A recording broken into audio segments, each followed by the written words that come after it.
सो hi everyone, जितने भी student Pataliputra university के हैं 25 से 27 आपके लिए ये वीडियो हेल्पफुल ही होगा। ठीक है, तो आपको क्या करना है इस वीडियो में ये हम जानेंगे। ये हम जो भी सीरीज चला रहे हैं आप लोगों का, जो भी आपका क्वेरी है पूरे पाटलिपुत्र यूनिवर्सिटी के एडमिशन में, वो सबसे ज़्यादा आपको वीडियो अगर कोई बनाया है वो हम खुद बनाए। क्यों इसका?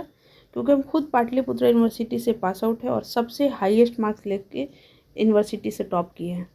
तो आपको नोटिस और प्लस एजुकेशन दोनों हम देंगे और आप लोग के लिए बैच स्टार्ट किए हैं सारथी। कृपया करके नोटिस और ये सब एप्लीकेशन एडमिशन ये तो अपने जगह पे है, कृपया करके इस बैच को ज्वाइन करें। और ये बिल्कुल मुफ्त है, 100% फ्री बैच है, जो कि हम गारंटी देते हैं। वो बॉन्ड पेपर लाइएगा, उस पर भी साइन करके दे देंगे। जो क्वेश्चन बताएंगे वो एग्ज़ाम में आएगा ही आएगा। और ये काम करते 4.5 साल प्लस हो गया। सो एक बार देख लीजिए चैनल को, ठीक है।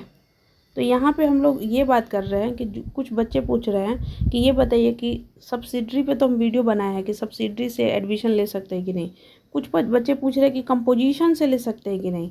तो देखिए हम यहाँ पे क्लियर कर दें, चाहे आप वो वीडियो देखें हो या नहीं देखें, हम क्लियर कर देते हैं। यहाँ पे एक चीज़ देखिए, मान लीजिए कि कोई बच्चा है यहाँ पे mister X political science as a honours ली थी और लिए थे, और उनका सब्सिडरी सोशोलॉजी, ज्योग्राफी और हिंदी इंग्लिश कंपोजिशन उस टाइम यही चलता था। अभी तो चलता भी नहीं है। अब मान लीजिए कि हम इस बच्चे को, मिस्टर एक्स को, अब सोशोलॉजी से पीजी करना हो तो इज़ इट पॉसिबल? क्या ये कर सकते हैं? आंसर इज यस, हाँ कर सकते हैं, लेकिन एक ही यूनिवर्सिटी में नहीं कर सकते हैं। मेरी बात को मतलब सॉरी, यहाँ पे ये चीज़ समझिएगा।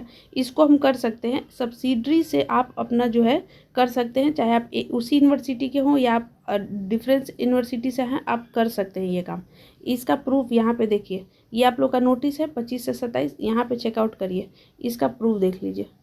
बताएंगे कि कौन काम अपने यूनिवर्सिटी में नहीं हो सकता है, वो इसीलिए वो मतलब मुँह से निकल गया, उसको दिखाते हैं आपको। पहले ये देख लीजिए कि अगर आप अपने ऑनर्स में 45% लाए हैं तो आप उस ऑनर्स से पीजी, एमए, एमएससी, एमकॉम कर सकते हैं। Eligibility criteria for PG regular traditional course, ठीक है। तो आप अपने सब्जेक्ट में जिस सब्जेक्ट से honours subject, major subject, core course किए हैं और उसमें अगर 45% आया है तो आप उस ऑनर्स से कर लीजिए पीजी, ठीक है। लेकिन अगर आप मान लीजिए कि आप ऑनर्स से नहीं करके अपने ग्रेजुएशन के किसी सब्सिडरी से करना चाहते हैं, तो उस सब्सिडरी में 55% अगर आया हो तो उस सब्सिडरी से आप जो है यहाँ पे अपना मतलब पीजी कर सकते हैं। यहाँ पर एक चीज़ और थोड़ा हम बता दे रहे हैं, अप्लीकेशन फॉर्म में बहुत लोग गलती कर रहे हैं। ये अप्लीकेशन फॉर्म में जब सबसे पहले आपको 800 डालना है, जो स्टार्टिंग में आपसे नंबर पूछ रहा है। क्यों? क्योंकि यूजी जो है वो 800 में से देखा जाता है कि आपका कितना नंबर आया है और उससे फिर परसेंटेज। मान लीजिए कि किसी का 555 आया है तो 555 डिवाइड बाई 800 इंटू 100 ऐसे करिएगा तो आपका परसेंटेज निकल जाएगा कि कितना परसेंटेज आपका ग्रेजुएशन में आया है, चाहे बीए था, बीएससी था, बीकॉम था, किसी का भी। उसके बाद मान लीजिए कि जिसको जिसको यहाँ पे पूछ रहा है आपसे कि ऑनर्स से लेना है या सब्सिडरी से लेना है आपको सब एडमिशन, तो ऑनर्स से लेना है तो फिर आपको 800 ही डालना पड़ेगा नीचे। लेकिन अगर आपको सब्सिडरी से लेना है तो यहाँ पे डालना पड़ेगा 200, और 200 जैसे ही डालिएगा आपका सब्सिडरी वाला सब्जेक्ट ओपन हो जाएगा और उससे फिर डाउनलोड कर लीजिएगा।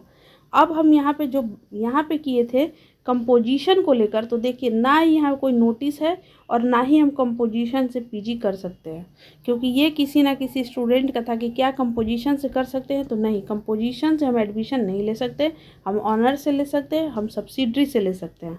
यहाँ तक बात क्लियर। अब एक चीज़ और जो यहाँ पे हम समझाना चाह रहे थे, मान लीजिए कोई बच्चा जो बीएससी किया हो फिजिक्स से, अब उसको इंग्लिश से एमए करना है, तो क्या ये एक ही यूनिवर्सिटी से कर सकते हैं? Answer is no. बट ये दूसरे यूनिवर्सिटी में ज़रूर जाके कर सकते हैं। मान लीजिए कोई मगध यूनिवर्सिटी से फिजिक्स ऑनर से ग्रेजुएशन किया और पाटलिपुत्रा यूनिवर्सिटी में आके पॉलिटिकल साइंस कोई कर सकता है, या कोई मान लीजिए कि पाटलिपुत्रा यूनिवर्सिटी से सोशोलॉजी में ग्रेजुएशन किया, कोई मगध या कोई भी यूनिवर्सिटी में जाकर फिजिक्स से भी कर सकता है। क्यों ऐसा पॉसिबल है? बताइए, ऐसा क्यों पॉसिबल है? क्योंकि जब हम लोग एडमिशन लेते हैं ग्रेजुएशन में तो हम लोग का रजिस्ट्रेशन होता है, और जब रजिस्ट्रेशन होता है तो क्या होता है, वो 5 साल के लिए वैलिड हो जाता है। इसीलिए हम उसी यूनिवर्सिटी में कोर्स नहीं चेंज कर सकते हैं। मतलब इस तरह से बहुत सारे सब्जेक्ट में ऑप्शन मिलता भी है कि आप जो है इंग्लिश से चले गए, इंग्लिश से जो है दूसरे स्ट्रीम में ही चले गए, दूसरे सब्जेक्ट से पीजी कर रहे हैं, लेकिन अलग अलग यूनिवर्सिटी में चेंज करके ज़रूर किया जा सकता है। और ये 100% का इन्फॉर्मेशन है, आप कई यूनिवर्सिटी में मालूम कर सकते हैं, बट ये बात सबको नहीं मालूम होता है। आपको जहाँ पे डिपार्टमेंट होगा एग्जामिनेशन का, वहाँ पे जाकर इन्फॉर्मेशन भी ले सकते हैं। तो जितना मेरे पास इन्फॉर्मेशन था, जितना नॉलेज था, जो भी हम आपको डॉक्यूमेंट दिखा सकते हैं दिखा दिए। आई होप अब कोई दिक्कत नहीं होगा आपको, चाहे ऑनर्स से, सब्सिडरी से, चाहे कंपोजिशन से, किससे एडमिशन लेना है, किससे नहीं, ये चीज़ क्लियर हो गया। So thank you. और फिर से कह रहे हैं, अब फॉर्म भरने से कोई मतलब नहीं है, पढ़ाई भी करना है। सारथी जो बैच है स्टार्ट होने वाला है जल्दी, आप उसको देखिए, उसका वीडियो भी हमारे सर जो है अपलोड कर दिए हैं चैनल पर, एक बार देखिए, ठीक है। और बाकी इसका लिंक डिस्क्रिप्शन बॉक्स में, सब कुछ यहाँ पे अवेलेबल है, आप डिस्क्रिप्शन बॉक्स में चेकआउट करिएगा। वीडियो अगर आप लोग इतना लिख दीजिएगा ना, 2 तरह का हम उम्मीद करेंगे कमेंट में। आइदर आप लिखिए कि ये वीडियो अच्छा है, और आइदर आप लिखिए कि ये वीडियो बकवास है। कुछ भी लिखिए, बट लिखिए आप, और एक लाइक करना कभी मत भूलिए इससे, क्योंकि अगर आप ये नहीं करिएगा तो ये वीडियो बच्चों के पास पहुंचेगा कैसे? आपको तकलीफ हो सकता है, किसी और को भी तकलीफ हो, आपके मतलब हो सकता है कि आपको ये वीडियो मिल गया हो, बट उन लोगों को अभी तक वीडियो नहीं मिला है। तो अगर कोई भी चीज़, किसी का भी वीडियो हम कह रहे हैं, अगर आपको लग रहा है कि ये हेल्पफुल है, तो एक कमेंट कर दीजिए, एक लाइक कर दीजिए, ताकि अगर आपके लिए वो हेल्पफुल है तो औरों के लिए भी तो हेल्पफुल होगा। तो ट्राई करिए। So thank you.